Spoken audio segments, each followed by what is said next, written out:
এখানে আমাদের যিনি আইনজীবী আছেন সিদ্ধার্থ ব্যানার্জি, তার সাথে কথা বলতে। আমরা ভেবেছিলাম যে 3টে এসএলপি আমরা করবো, কিন্তু এখন শুনলাম যে 4টে এসএলপি করতে হবে।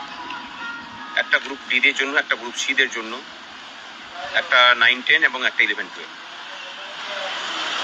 আমরা যেহেতু একদম ফ্রেশ শিক্ষক শিক্ষিকাদের এবং শিক্ষাকর্মীদেরকে নিয়ে মামলা করছি, উনি বলেছেন যে আপনাদের মামলা তো কোনো চাপ নেই, একদম ফ্রেশ মামলা, এই মামলা সহজেই বেরিয়ে যাবে।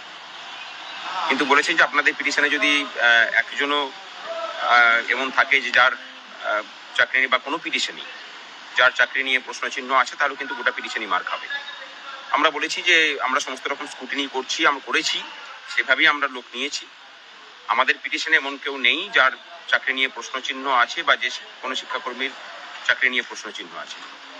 তা তিনি খুব ইন্টারেস্ট দেখিয়েছেন। তিনি বলেছেন যে আপনাদের মামলা একদম চোখ বন্ধ করে বেরোবে, সেটা নিয়ে কোনো সমস্যা নেই।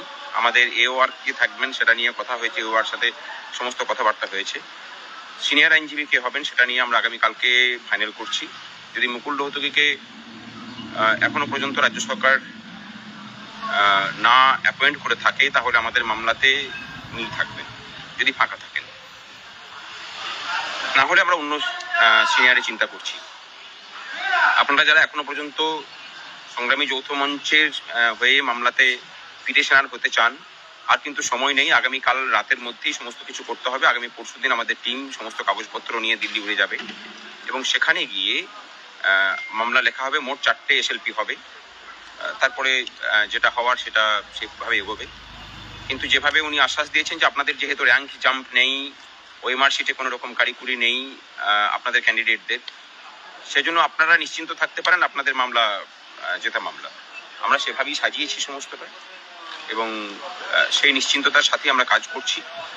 একটা বিষয় অ্যাসিওর করছি যে আমাদের পিটিশনের মধ্যে এমন কেউ থাকবেন না যার চাকরি নিয়ে প্রশ্ন চিহ্ন আছে আর কি। যেসব শিক্ষক শিক্ষিকা যারা এই সরকারের দুষ্ট চক্রের শিকার হয়েছেন, অনুরোধ করব যে পিটিশনে আসুন। আগামীকাল শহীদ মিনারে আসুন এবং সেখান থেকে পিটিশন কপি সই করে আপনারা আমাদের এসএসসি দপ্তর ঘেরাওয়ের যে ডাক আছে সেখানে যোগ দিন। আদালত এবং আন্দোলন দুটো জায়গাতেই লড়াই চলুক। আজ এটুকুই। নমস্কার, ভালো থাকবেন, সুস্থ থাকুন সকলে।